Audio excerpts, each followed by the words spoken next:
Hello mga kaswang, ang kwentong ito ay patungkol sa isama mo ako sa iyong kaharian. Elias, hindi ka pa ba tapos mag-igib? Hindi pa napakain ng mga alagang baboy. Bakit ba ang kupad mong magtrabaho? Bilisan mo nga. Sigaw ng madrasta ng binatang si Elias. Halos sa kanya na lahat inaasa ng kanyang madrasta ang lahat ng mga gawain sa bahay. May anak naman ito sa unang asawa. Iyon ang kanyang stepbrother na si Benjo na halos kaidaran lang niya. Ngunit buhay prinsipe ito at puro barkada at lakwatsa lang ang ginagawa sa bawat araw. Sandali na lang ito, Tita Rosinda. Sagot niya rito at minadali na ang kilos para hindi na mapalo pa ng kanyang madrasta. Hindi siya nagre-reklamo dahil papaluin lang siya palagi nito. Hindi rin nagsusumbong sa ama dahil laging lumalabas na siya ang nagsinungaling. Laging binabaliktad ng kanyang madrasta ang sitwasyon. Kaya siya pa rin ang mapapalo ng ama. Walang magawa si Elias kundi tumahimik at magpakumbaba. Kapag nasa tamang edad na siya at kaya na niyang bumukod, ay tsaka na siya magpakalayo. Kinabukasan, araw ng Sabado, walang pasok.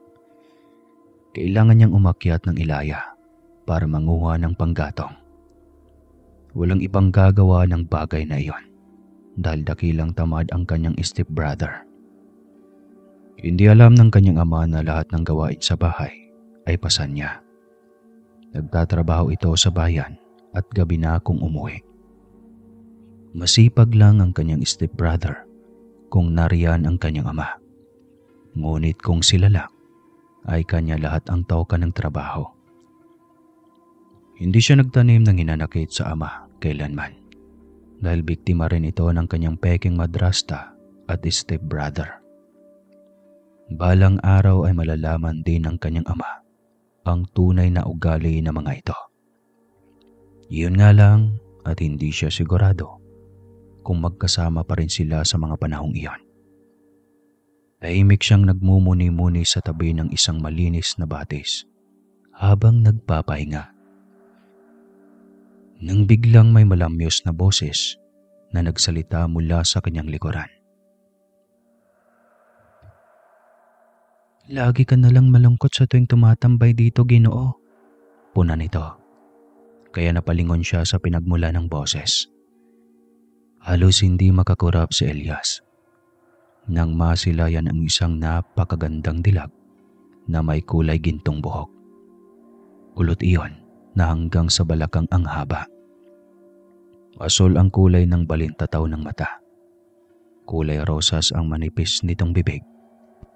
At halos kumikinang ang balat sa sobrang kaputian. Hindi makapaniwala si Elias na may ganong kagandang dilag sa gitna ng gubat. Wala rin siyang ideya kung saan ito naninirahan. Ngunit sa pagkakaalam niya, ay ngayon lang siya nakakita ng ganong kagandang dilag sa kanilang lugar. Bakit ka tulala? Tanong nito. Kasi ngayon lang ako nakakita ng gandang kagaya mo. Mukhang hindi ka naman taga rito. Tanong niya. Anong hindi? Ito talaga ang aking mundo. Nakikita mo ang batis na yan sa harap mo. Ako ang nagbabantay at nag-aalaga niyan. Ang malaking punong kahoy sa gilid ng batis, iyan ang aking tirahan. Kwento pa nito. Napakurap si Elias na tila ba ayaw iyong pumasok sa kanyang utak. Ako si Diwatang Mayari at lagi kitang nakikita dito na malungkot. Kaya hindi na kita matiis. Humiling ka at pagbibigyan kita anuman ang gusto mong mangyari para kahit papano ay sumaya ka naman kahit saglit. Talaga? Kung ganon, pwede mo bang isama mo ako sa inyong kaharian Ayaw ko nang kasama ang aking madrasta. Lagi na lang akong sinasaktan. Napangiti si Mayari at agad ding pinagbigyan ang hiling ng pinatilyo. Dadalhin kita roon, pero hindi ka pwedeng magtagal ng sobra sa aming daigdig. Halika, at iyak na malilibang ka sa magagandang tanawin ng aming mundo. Wika nito, sabay bukas ng lagusan. Sa isang iglap lang ay bigla na lang siyang naroon sa isang napakaganda at napakalinis na lugar. Mas lalong namangha si Elias nang makita ang kakaibang paligid na unang beses pa lamang niyang narating. Lahat ay makukulay. Ang mga damo at puno ay sobrang luntian. Napakaputi ng usok na bumabalot sa mga puno ng kahoy. Animoy isang paraiso at sobrang sariwa at lamig ng simoy ng hangin. May mga alagang kabayo na tila ba kulay ginto ang balahibo. Sa sobrang hanga ay hindi niya napigilan ang lumapit sa isa sa mga kabayong iyon. Ngunit maagap siyang inawat ni Mayari. Gusto ko lang sanang mahawakan ang buhok ng kabayo para kasing tunay na ginto. Paliwanag niya sa diwata. Tunay naman talaga iyan, ngunit hindi ka pwedeng lumapit. Maaari kang magkasakit at mamatay sakaling mahawakan mo sila at baka ayaw nila sa iyo. Kaya mainam nang hintayin mo sila ang lumapit sa iyo. Maamo sila sa mga nilalang na gusto nila. Sagot ng diwata. Ganoon ba? Sayang. Ang ganda talaga ng balahibo nila. Dito lang ako nakakakita ng kabayo na may gintong buhok. Aniya. Hindi sila mga bastang kabayo lang. Kaya huwag kang magtangka ulit na lumapit sa mga ito. Paalala ulit ng diwata. Pero mayroon akong ilang hibla ng buhok ng gintong kabayo, katulad nila. Bibigyan kita dahil makakatulong ito sa iyo. Tawag ng mga tao nito sa mundo nyo ay anting-anting. Dagdag pa ng diwata. Sabay abot sa kanya ng isang kahon na kulay itim. Ngunit kumikinang kasing kintab ng batong onyx. Walang alinlangan na binuksan niya iyon. Napahanga siya ng tila umilaw ang gintong buhok ng kabayo na nakalubid sa loob ng kahon. Ito ang magdadala ng yaman sa iyo. Itago mo lang dahil tiyak na pagkainteresan ito ng mga gahaman mong kaanak o pamilya. Babala ng diwata. Paanong yaman ba? Simple lang, Elias. Kapag kailangan mo ng panggastos, humiling ka lang, sabay bukas ng kahon na ito. Lalantad ang ilang peraso ng diamante. Pwede mo iyong ibenta. Bumili ka ng mga kailangan mo. Kahit ano, kahit gaano pa karami. Sobrang pasalamat ni Elias sa binigay na biyaya ng diwata sa kanya. Ngunit sa isip niya, hindi naman niya kailangan ang sobrang yaman. Sapat na sa kanyang simple, ngunit masayang buhay. Marami pa silang iniikot na lugar at halos hindi nakakaramdam ng pagod si Elias dahil sa napakagandang mga tanawin sa mundo ng diwata. Ngunit ilang sandali pa ay niyaya na siya nito na bumalik na sa tunay niyang mundo. Ayaw pa sana niyang pumayag, ngunit hindi pwedeng magtagal siya roon. Sinabi ng diwata na pwede siyang bumalik sa ibang araw. Ngunit limitado ang oras. Ganoong oras lang siya pwedeng umikot doon. Kung saan, oras ng pahinga ng mga katulad ni Mayari. Kapag maraming magkakakitang diwata sa kanya at hindi siya magustuhan, ay posible siyang mapahamak o ikamatay pa niya. Wala siyang magawa kundi ang sundin ang diwata. Kailangan na nilang bumalik sa lagusan upang makabalik na siya sa mundo ng mga tao. Nagulat siya dahil paglabas niya ay nasa bakuran na kaagad siya ng kanilang bahay. Madilim na ang paligid at dinig niya ang nagbubunganga niyang madrasta. Paano ba yan? Galit na galit ang iyong madrasta. Tanong ng Diwata. Hayaan mo siya. Wala namang araw na hindi galit iyan. Kaya wala na akong pakialam. Sabi ko naman kasi sa'yo isama mo na lang ako sa mundo mo. Ayoko na rito. Reklamo niya. Tsaka na tayo mag-usap muli. Paalam, Ilyas. Bigla itong nawala sa kanyang paningin. Muling umalingaw-ngaw ang galit na boses ng kanyang madrasta. Galit ito dahil wala pa siya. Walang tubig at panggatong. Kaya naalala niyang bigla na dapat pala ay mangunguha siya ng tuyong kahoy. Ngunit wala man lang siyang dala. Bahala na. Tanging sambit niya at pumasok na sa loob. Doon ay nakasalubong niya ang sobrang galit na bandarasta. Bakit ngayon ka lang? Nasaan ang mga panggatong? Galit na bulyaw nito. Wala siyang maisagot kaya tahimik lamang siya. Ngunit nilapitan siya nito at bigla na lang hinampas ng walas tingting. Binata na siya ngunit kung umasta ito, ay tila bata lang siya sa paningin nito. Kung hindi lang siya nagtitimpi at iyak na nasuntok na niya ito. Hindi na nga siya pinag-aral simula pagkabata. Minamaltrato pa siya nito. Hindi mo na ako nire-respeto. Nagbibingi-bingihan ka pa sa mga tanong ko. Nananatili lang siyang tahimik.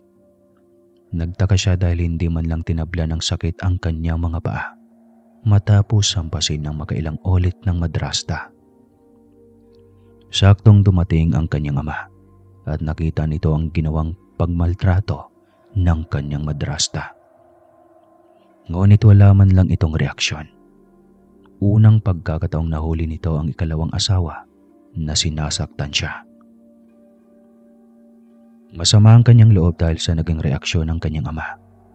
Pakaramdam nito na wala na talaga siyang halaga dito bilang anak.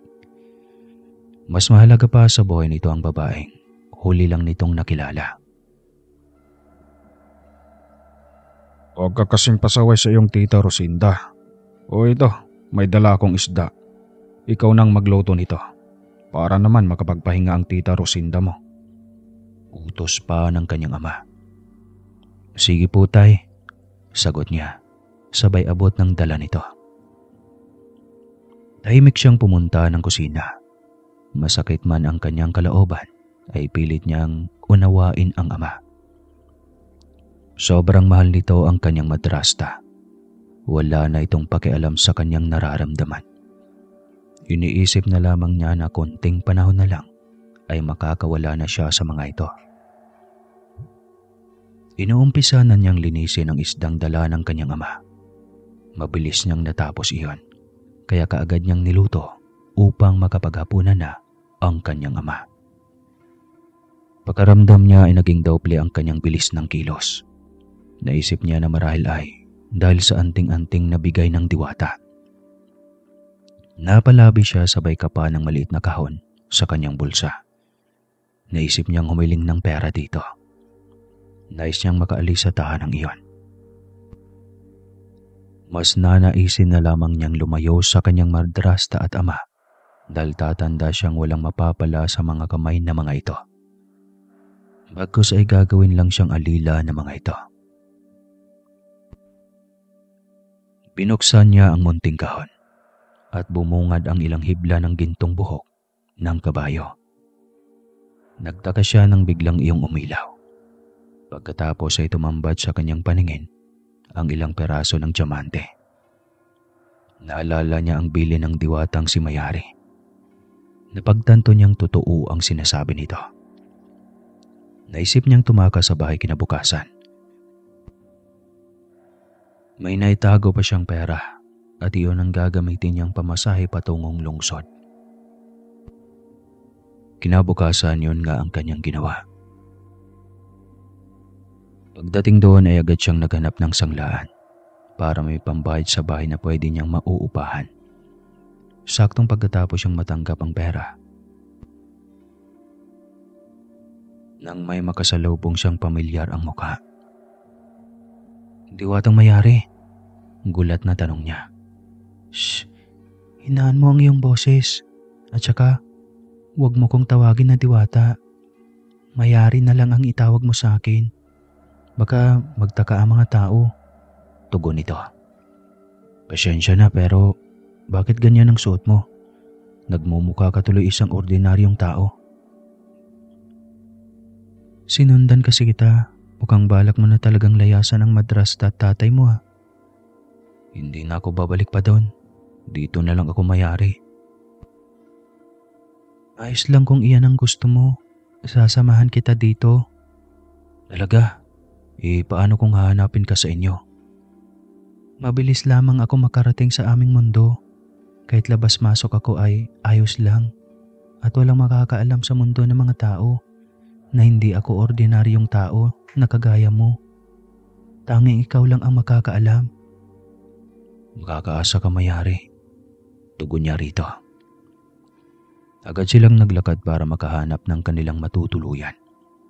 Hindi naman sila nahirapang makahanap at napagkamalan pa silang bagong kasalang. Saktong-sakto mag-enjoy lang kayo sa honeymoon nyo rito. Tahimik dito at malayo sa squatter. Malayo rin sa mga adik kaya ligtas kayo sa lugar na ito. Aning may-ari. Napatingin si Ilyas sa Diwata at nakaramdam ng hiya. Nahalata iyon ni Diwata Mayari at natawa ito sa reaksyon ng binata.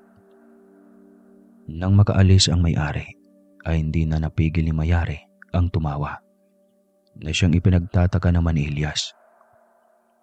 Hoy, may nakakatawa ba? Tanong ni Ilyas dito. Ikaw ang nakakatawa. Yung reaksyon mo halatang napaka-inosente mo sa buhay pag-ibig. Mayari naman. Alam mong kay bata ko pa. Tsaka sino naman ang iibigin ko sa lugar namin? Tanong niya. Sa bagay. O sige na, halika na. Kailangan pa nating ayusin ang mga gamit natin sa loob. Iyaya ni Mayari sa kanya. Tahimik lang sila habang nag-aayos na mga gamit. Pagkatapos ay nagiya na ang dalaga na mamalengke para sa kanilang mga pangangailangan. Gamitin mo na lang kaya ang mahika mo para hindi na tayo lalabas pa. Suhestyon ni Ilyas. Hindi pwede. Ayoko naman na tuluyan kang mawala sa mundo ng mga tao. Hindi patas sa akin iyan. Lugi nga kayo sa amin Kasi kami, kahit saang pagkain, dito sa mundo nyo man o sa amin ay pwede. Pero kapag kayo nakakain ng pagkain galing sa aming mundo, tiyak na hindi na kayo makakabalik pa sa mundo nyo. Mahabang litanya ng Diwata. Bakit naman? Kang tanong niya. Kasi ang pagkain sa aming kaharian, lahat may buhay. Kung titignan nyo ito, ay tila ordinaryo lang. Ngunit sa amin, kitang-kita namin ang paggalaw ng mga pagkain namin. At kapag nakakain kayo, unti-unting kakainin ang kaluluwa nyo hanggang sa makukumatos kayo at ang kaluluwa nyo ay dadalhin sa aming mundo. Inilabutan si Ilyas sa isiniwalat ng Diwata. Mabuti na lang at hindi niya naisipang humingi ng pagkain noong naroon sila sa kaharian na mga ito. Pero nagpapasalamat pa rin siya sa Diwata kasi naging totoo ito sa kanya. Ibig sabihin ay nag-aalala rin ito sa kanyang buhay. Pagkatapos nilang manindahan ay tulong-tulong rin silang nagluto at pagkatapos ay sabay na kumain. Sarap na sarap silang pareho. Nagtaka si Ilyas dahil napakagaling magluto ni Mayari. Naku, matagal na akong babalik-balik sa mundo ng mga tao at sa mundo ko. Kaya huwag ka na magtaka. Nakailang kurso na ako. Ilang kolehiyo na ang pinasok ko at katunayan nga ay nakapagtrabaho na ako bilang doktor sa isang pampublikong ospital dito sa mundo nyo. Pagtatapat pa ng dalaga. Ha? Sa edad mong yan? Gulat na tanong ni Ilyas. Anong sa edad mong yan? Halos mag-100 taon na ang aking edad. Napamulagat na mga mata si Ilyas sa sinabi ng Diwata. Ayaw niyang maniwala dito. Kung titignan ito kasi, ay halos kaedaran lang niya. Pinagluloko mo naman ako masyado, Mayari. Wika niya. Kailan ba ako hindi naging seryoso sa usapan natin? Ikaw talaga. Bilisan mo na lang kasing kumain dahil marami akong ituturo sa'yo. Binilisan niyang kumain at pagkatapos ay sumunod na sa terasa kung nasaan si Mayari. Doon ay naabutan niya itong may binuksang maliit na aklat.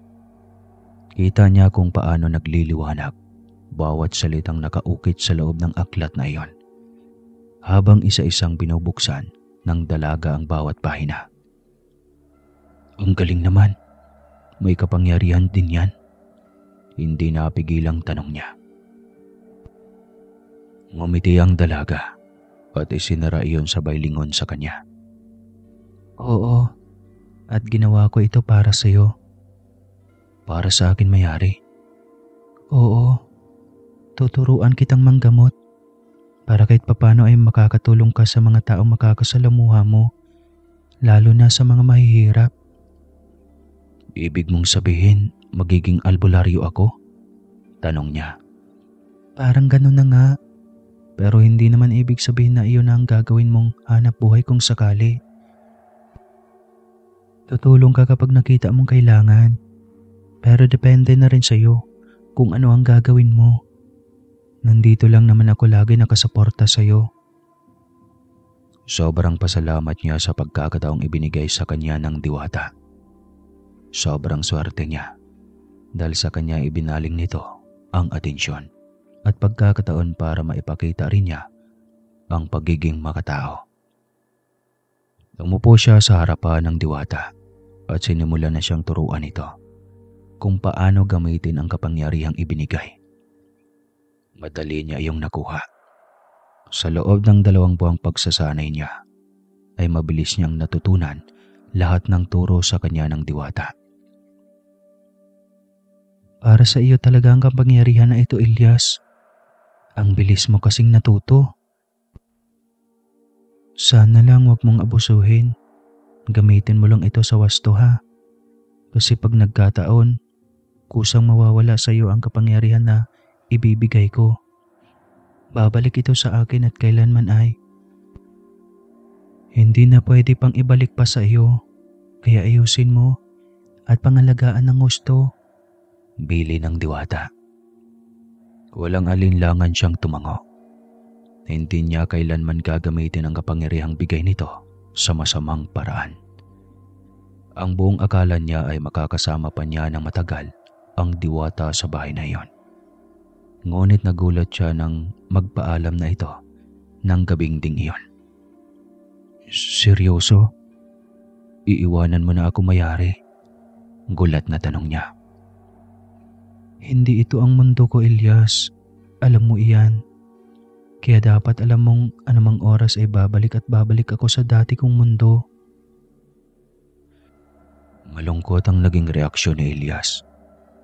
Hindi niya maipaliwanag sa sarili. Ngunit nasanay na siyang lagi ay kasama ang diwata sa iisang bubong.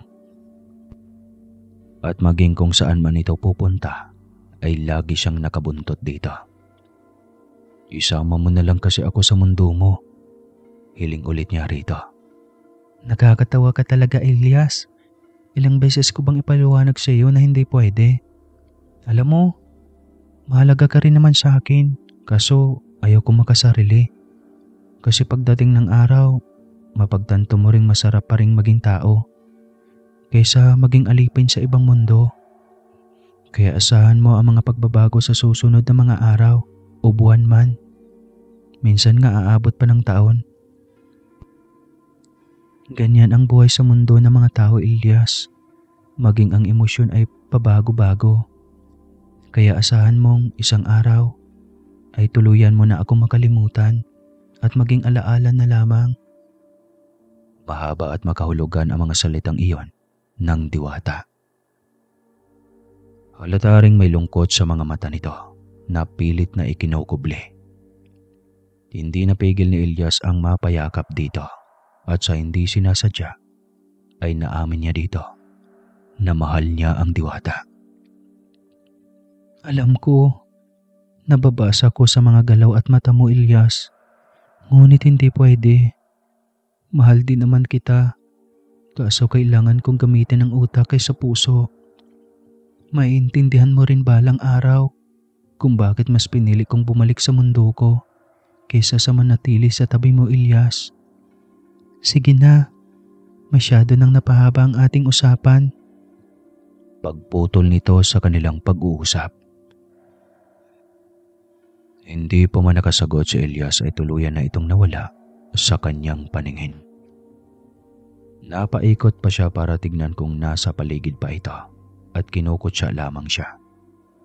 Ngunit wala nang bakas pa ng isang mayore sa paligid. Hindi napigilan ni Elias ang umiyak. Sobrang sakit sa kanyang puso ang nadarama dahil sa biglaang pag-alis nito. Hindi man lang niya napaghandaan iyon. Dahil sa nangyari ay napabayaan niya ang sarili at lagi na lang siyang nagkukulong sa kanyang silid. Sobrang minahal niya ang dalagang Diwata. At pakiramdam niya ay nawawala na ng saysay ang buhay niya.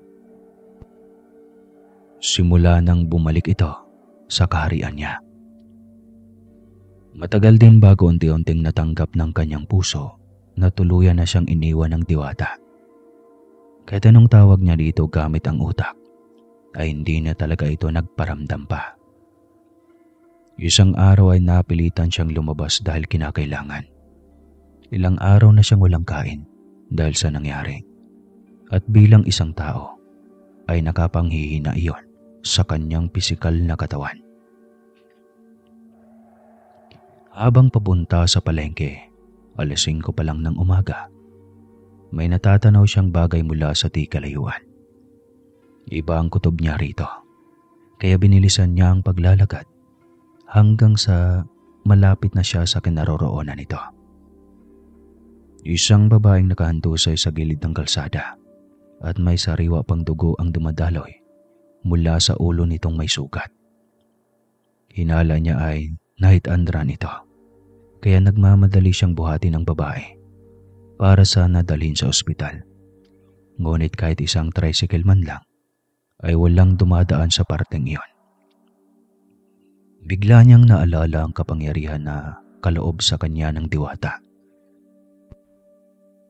Biglang sumagi iyon sa kanyang utak, kaya iyon ang gagamitin niya upang malayo sa peligro ang buhay ng naghihingalo ng babae na nasa kanyang kandungan. Hindi niya may paliwanag ngunit biglang tumigil ang pagdurugo ng sugat nito at unti-unting naghilom ang mga sugat ng babae. Muli niyang pinakinggan ang pintig ng puso nito at nang makitang maayos na ang paghinga nito ay nakahinga rin siya ng maluwag. Ramdam niya ang sarap sa pagkaramdam nang may nailigtas siyang isang buhay. Pumasok sa kanyang isip na iuwi ang babae sa kanyang bahay. Hindi pwedeng basta na lang niyang iwanan ito sa daan. Konsyensya pa niya kung may malalang mangyari dito matapos niya iyong makita na halos wala ng buhay. Pagkarating nila sa kanyang apartment, may tulog mantika pa rin ito. Marahil ay bumabawi pa ng lakas ang katawan dahil sa sobrang lakas ng pagkabangga ng kung anumang sasakyan sa katawan nito. Nagpasya siyang iwanan dito saglit para makabili na ng kanyang mailulutong pagkain. Nagmadali siya upang makapagluto kaagad. Mga ilang minuto ang nakalipas ay nakabalik agad siya. Nagluto na agad siya pagkadating sa bahay. Pagkatapos ay hinintay niyang magising ang babaeng kanyang nasakip. Nang hindi pa ito magising ay nagpasya siyang kumain mag-isa. Ngunit nakailang subo pa lang siya nang magising ito sa sofa kung saan niya ito pinahiga. Nakita siya nito mula sa harap ng mesa, kaya sunod-sunod kaagad ang tanong nito. Sino ka? Nasaan ako? Sunod-sunod na tanong nito, sabay sapo ng noo. Agad siyang tumayo at nilapitan ng dalaga para pigilang huwag bumangon at baka may masakit pa sa katawan nito. Sandali, dahan-dahan at baka mapano ka. Sino ka ba? Bakit ako nandito? Tanong ulit nito. Ako si Ilyas. Nakita kitang nakahandusay sa gildang kalsada kanina. Walang malay kaya dinala na kita dito. Kwento niya agad rito. Pinilit inalala ng babaeng nangyari sa kanya. Napasapo ito ng noo nang tuluyang bumalik sa alaala nito ang lahat. Kinapa nito ang noo at buong katawan. Imposible. Wala man lang ba akong sugat? Bakit ganoon? Takang tanong nito. Lihim na nabangiti ang binata. Hindi niya pwedeng ikwento dito. Naginamot niya ang sugat nito at naghihilom gamit ang taglay niyang kapangyarihan. Ayaw mo nun? Ibig sabihin, ang lakas mo kay Lord. Ako nga pala si Ilyas. Ikaw, anong pangalan mo? At saan ka ba galing? At may dala-dala ka pang mga gamit? Diretsong tanong niya rito. Ako si Matilde at galing pa akong probinsya. Ganun ba? Sabi ko nang galing ka ng probinsya eh. Ako din naman galing akong probinsya. At teka sandali. Ikukuha na lang muna kita ng makakain ha. Para naman makabawi ng lakas yung katawan mo. Wika niya, sabay tayo. At diretso na sa mesa. Tahimik silang pareho habang kumakain. Ngunit panay ang sulyap ni Matilde sa kanya. Animoy may nais itong sabihin. Kaya siya na mismo ang nagtanong dito. May problema ba? Sabihin mo lang. Kasi Ilyas, makikiusap sana ako sa iyo. Oo naman. Ano ba yun? Baka kasi pwedeng dumito na muna ako. Wala kasi ako matutuluyan dito. Lumayas lang kasi ako sa amin. Diretsong kwento nito. Nako, bakit mo naman ginawa yun? Babae ka pa naman. Masyadong delikado sa'yo, lalo na at lungsod ba ito. Ang daming masasama. Masama rin naman ang pinanggalingan ko, Ilyas. Kamunti ka na ako maghahasa ng stepfather ko kung hindi pa ako nakatakas. Halos mangyak-ngyak na kwento ng dalaga. Nagulat siya nang mapagtanto na halos pareho lang ang buhay nila ng dalaga. Naging mas interesado pa siyang pakinggan ang kwento ng buhay nito at awang-awa siya rito nang maisalaysay nito ang lahat ng pinagdadaanan nito sa kamay ng ama-amahan at stepsister din ito. Halos hindi rin nagkalayo ang kwento ng buhay nating dalawa, Matilde. Huwag kang mag-alala. Ligtas ka dito sa tahanan ko. At huwag mo munang alalahanin ang mga pangangailangan mo. Ipagpahinga mo muna ang iyong katawan. Bilin niya rito. Sobrang nagpasalamat ang dalaga sa kanya. Pagaramdam ni Ilyas ay unti-unting bumabalik ang sigla niya simula nang dumating si Matilde sa kanyang tirahan.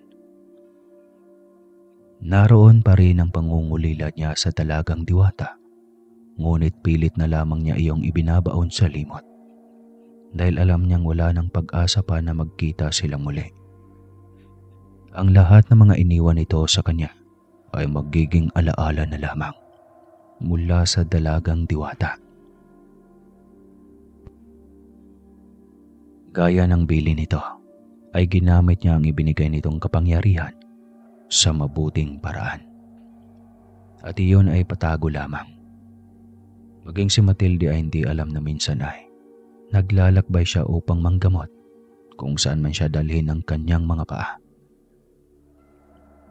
Lumipas sa mga buwan at unti-unti na ring napalapit ang loob niya sa dalagang si Matilde. Napagtanto niyang totoo ang sinabi ng Diwata na bilang isang tao, mabilis magbago ang kanyang damdamin. Sa paglipas pa ng mga araw at buwan, ay hindi na niya maitago pa ang naramdamang espesyal na pagtingin sa dalaga. Lalo at nakita rin niya sa galaw ng dalaga na parang may gusto rin ito sa kanya. At hindi siya nabigo dahil sinagot din siya nito. Naging mas nakilala nila ang isa't isa at mas naging matibay pa ang kanilang relasyon. Sa pagdaan ng panahon, unti-unting naging kilala si Elias bilang isang manggagamot sa lugar. Ayaw man niyang tanggapin ang nakatakda, ay hindi niya magawang tanggihan ang mga taong lumalapit sa kanyang bahay. Lalo na at iyon ang kanyang tungkulin, ang matulungan ang mga may sakit na hindi kayang magpagamot sa doktor dahil sa kakulangan sa pera. Binata pa lang ay naging sikat na siyang manggagamot, hanggang sa nagpasya silang magpakasal ni Matilde para na rin sa reputasyon ng dalaga. Lalo at dalawa lang sila ang nakatira sa iisang bubong. Nang mabalitaan ito ni Mayari, ay walang pag-alinlangan itong nagpakita kay Elias at mismong kay Matilde. Sino ka? Saan ka galing? Sunod-sunod na tanong ni Matilde. At ito ang unang nakakita kay Mayari, na parenteng nakaupo sa munting sofa ng kanilang terasa. Hindi mo man lang ba ako alokin ng isang tasang kape? Nakangiting wika nito kay Matilde. Pwede naman. Pero sabihin mo muna kung saan ka galing at sino ka. Bakit ganyan ang itsura mo? Para kang prinsesa. Una ni Matilde. Hindi ka nagkakamali. Isa nga akong prinsesa at isa akong diwata. Ako si Mayari. Isang diwata na tagapangalaga ng batis. Masayang pakilala nito. Matilde, sinong bisita mo? Tanong ni Elias na makalabas ito sa banyo matapos maligo. Narinig nito mula sa loob na may kausap si Matilde, kaya nagtaka ito. Laking gulat ni Elias na makita kung sino ang naging panauhin nila. Biglang kumabog ang kanyang dibdib at hindi niya maipaliwanag ang tuwang nadarama nang makita ang diwatang matagal na niyang kinakasabikang makita. Mayari, gulat na sambit nito habang kumikinang sa tuwa ang mga mata. Kita lahat iyon ni Matilde na siyang nagpausbong ng matinding selo sa dibdib nito. Kilala mo siya? Tanong ni Matilde. Oo, Matilde. Isa siyang diwata ng tubig at siya ang nagbigay sa akin ng kakaibang kapangyarihan.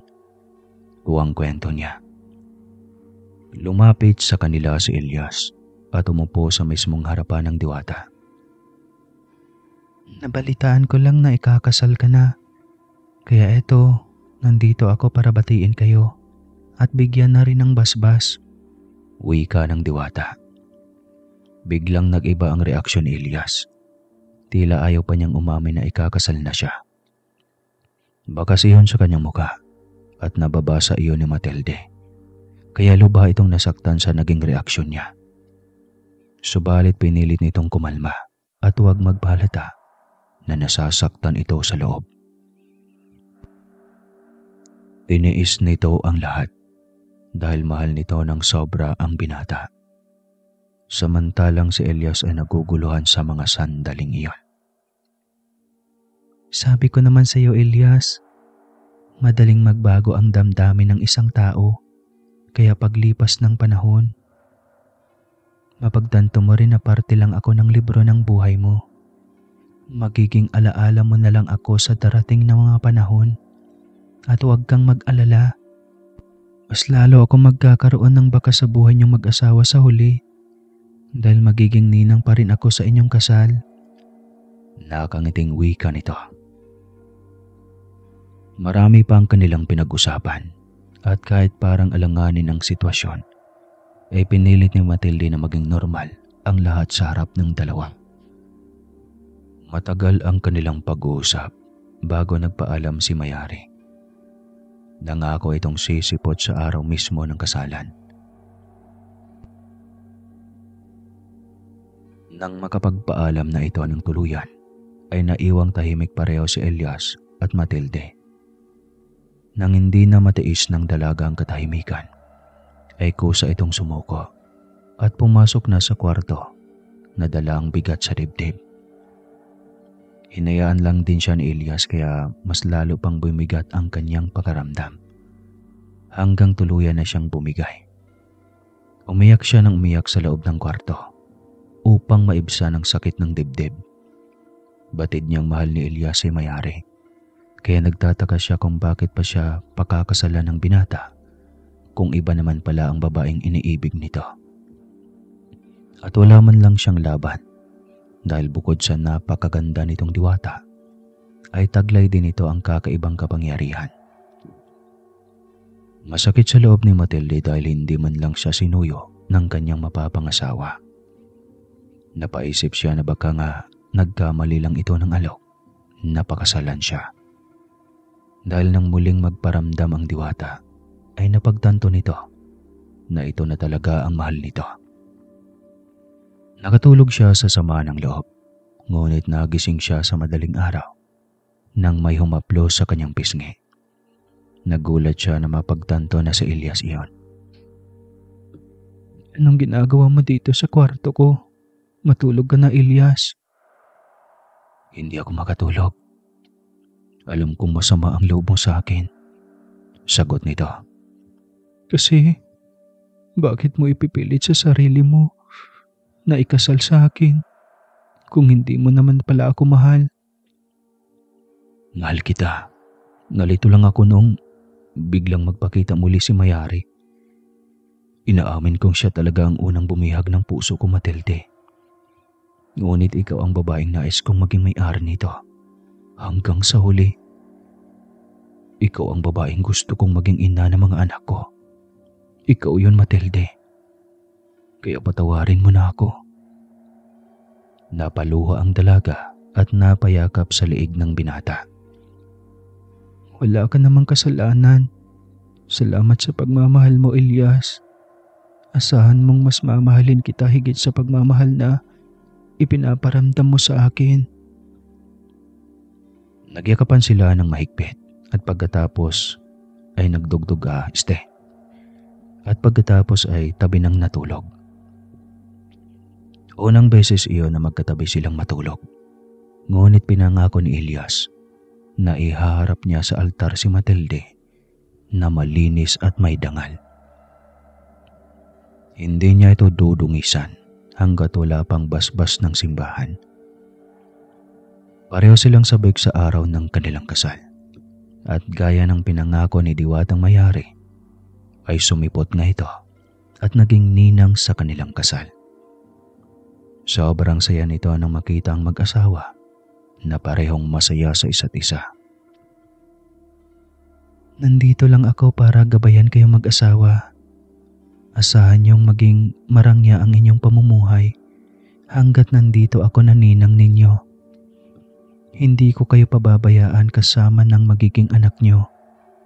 Pangako nito bago nagpaalam para bumalik muli sa kanilang kaharian. Sobrang daming regalo ang iniwan nito at kabilang na doon ang ilang bareta ng ginto. Sobrang swerte nilang mag-asawa dahil may isang diwata na nagbibigay ng karangyaan sa kanilang pamumuhay. Nagkaroon sila ng 4 na anak at ang mga ito ay lumaking may gintong kutsara ang mga bibig. Hindi na mga ito naranasan ang hirap ng buhay na noon ay naranasan nilang pareho na mag-asawa. Salamat sa diwatang nagbigay sa kanila ng sobra-sobrang biyaya. Dahilan ng magandang buhay na kanilang tinatamasa. Makalipas sa mga taon, muli siyang bumalik sa kanilang lugar. Nabalitaan na lang niya na yung tatay niya ay iniwan ng madrasta niya dahil nagkasakit ito at wala ng silbi. Kaya ginamot niya ito at itinira na rin sa kanyang malamansyo na bahay. Sa buhay natin ngayon, kahit gaano pa kahirap ang pinagdadaanan natin, sa umpisa, ganun lang talaga. Huwag na huwag ka lang gagawa ng masama.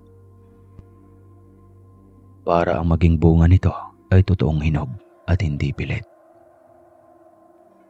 Kahit gaano pa kahirap ang buhay, basta lumanlaban lang ng patas, tiyak na biyayaan ka ng nasa itaas. Wakas! Mura magbitin nga bungi